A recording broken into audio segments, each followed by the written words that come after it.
Volviendo entonces a nuestro problema de condiciones iniciales, x punto igual f de tx, x de t0 igual x0, donde f es una función que está definida en un subconjunto abierto de R por Rn y va Rn, continua y localmente lipschitziana en omega.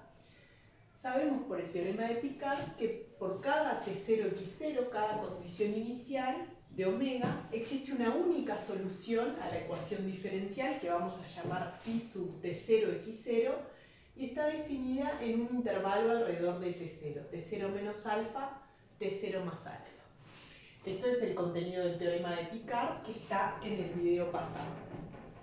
Entonces, la pregunta es, bueno, ¿cómo hago para chequear esta condición continua y localmente lipschitziana? Ya sabemos que simplemente fijarnos si la función es continua no alcanza, porque vimos ejemplos donde f es continua y no hay unicidad de soluciones.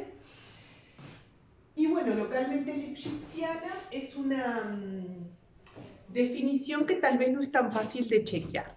Pero bueno, ¿qué es lo que sí alcanza para asegurar la unicidad? Es que la f sea C1, que quiere decir que es diferenciable y con derivada continua. Entonces, f de clase C1 implica f continua y localmente lipschitziana.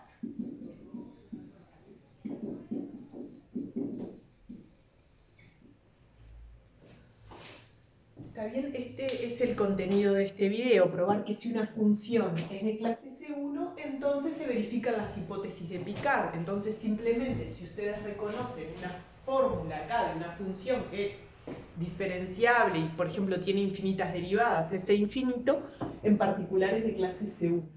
Entonces ya pueden aplicar directo el teorema de Picard. Supongamos entonces que tenemos dado el problema de condiciones iniciales y f es de clase C1.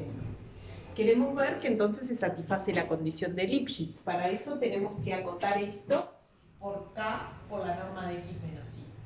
Entonces voy a hacer este cálculo, la distancia entre f de tx y f de ti. Si se fijan acá, hay un t fijo. Este es el punto tx y este es el punto ti. Entonces, ¿qué voy a hacer? Voy a parametrizar esta recta, la línea recta que va desde el punto tx hasta el punto ti. ¿Para qué? Para así aplicar el teorema de valor medio para funciones diferenciables. Que si se van a fijar, cuando probamos justamente que una función de clase C1, en el caso autónomo, era de Lipschitz, fue exactamente lo que hicimos, utilizar el teorema del valor medio. Entonces vamos a hacer ahora esto de nuevo para el caso general. Entonces, ¿qué defino? Defino la función g de s. G ahora es de una variable, me paso a un problema de una variable real, S está en R. ¿Y quién es? Bueno, es f de S por ti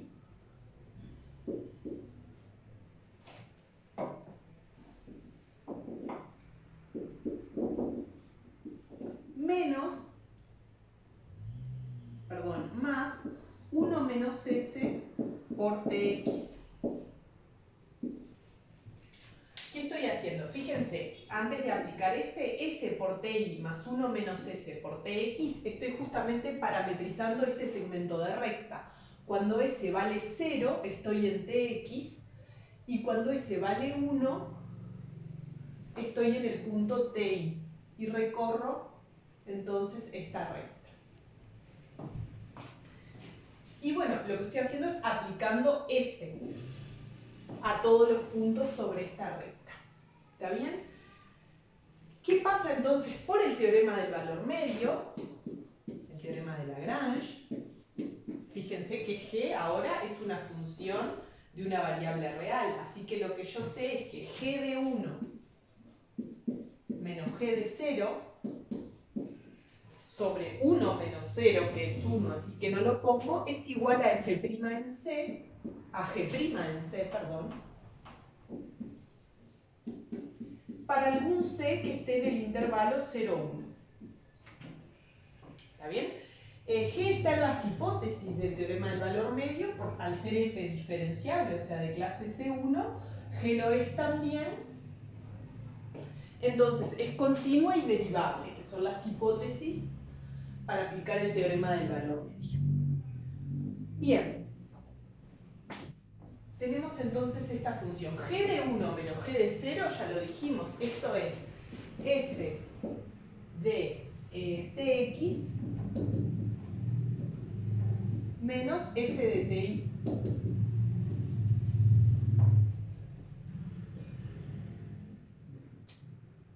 Al revés, f de ti menos f de tx. No importa.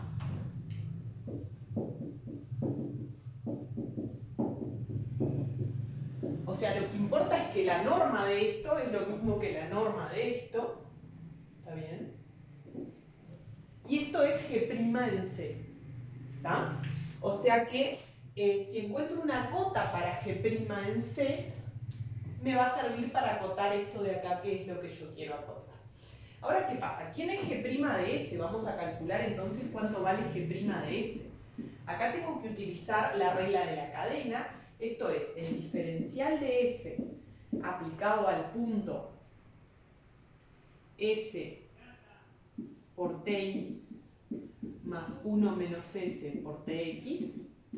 O sea, el diferencial de F aplicado acá por el diferencial de esto de acá.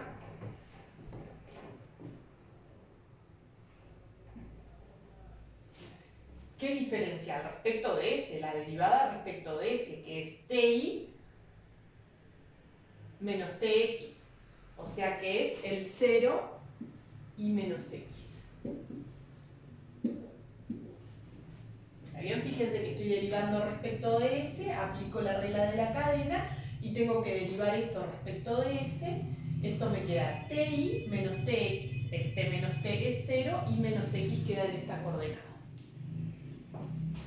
Pero también el diferencial de F es la derivada de F respecto de X.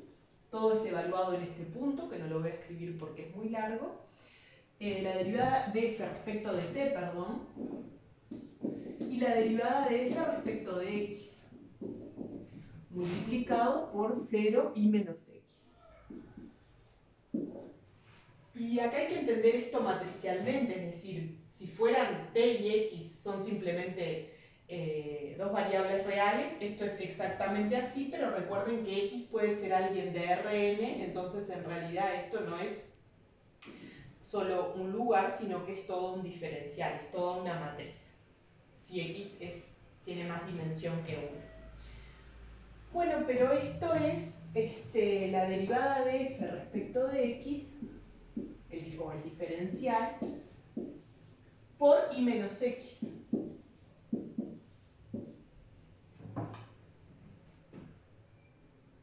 Bueno, ¿qué estamos diciendo entonces? Que G de 1 menos G de 0, que si le tomo la norma es exactamente lo mismo que esto, lo puedo escribir entonces como el diferencial de F respecto de X evaluado en este punto de acá, le pongo un asterisquito, por la norma de I menos X.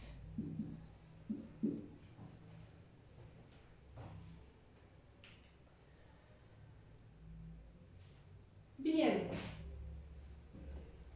Yo quiero, para probar que la función es lipschitziana, lo que quiero es decir que esto es menor o igual que K. Porque si yo pruebo que ese diferencial está acotado, entonces ya probé que C1 implica que la función es lipschitziana. Bueno, pero eso es muy fácil de probar dado que tenemos C1. Cuando la función es C1, todas sus derivadas parciales existen y son continuas. Es un teorema de cálculo 2. Entonces quiere decir que esta parte, diferencial de F respecto de X, tiene todas las funciones que aparecen ahí continuas.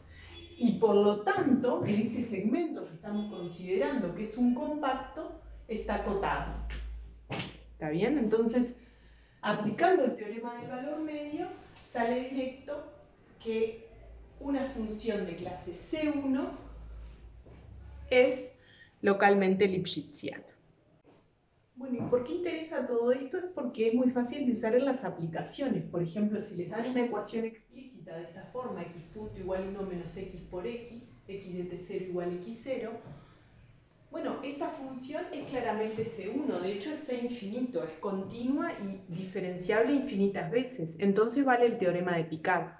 Si ustedes se van a fijar en el video de la ecuación del COVID, donde analizamos esta ecuación, de hecho yo hago la hipótesis para construir los gráficos de las soluciones, digo, bueno, supongamos que por cada punto pasa una única solución.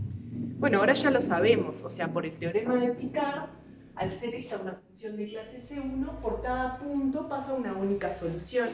Entonces es muy fácil estudiar el comportamiento de esta ecuación, porque si este es el plano Tx,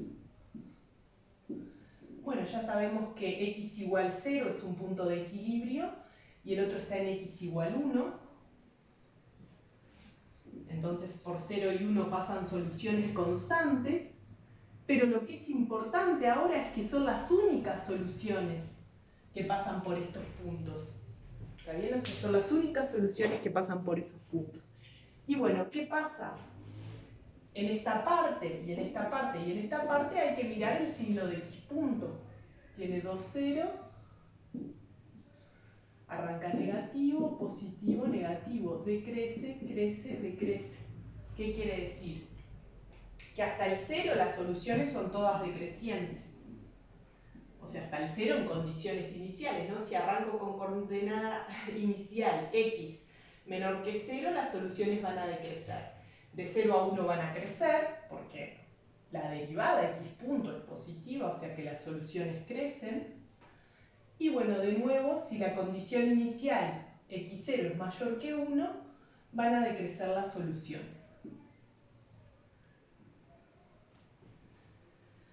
Que fue el gráfico, los gráficos que ya habíamos hecho casi que al principio del curso, pero teníamos que imponer la hipótesis de que la solución existía y era única. Ahora ya lo sabemos porque esta función es de clase C infinito.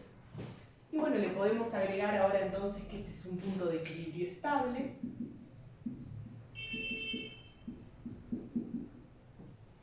Porque si arrancamos cerquita del punto de equilibrio, permanecemos cerca de él para todo el futuro.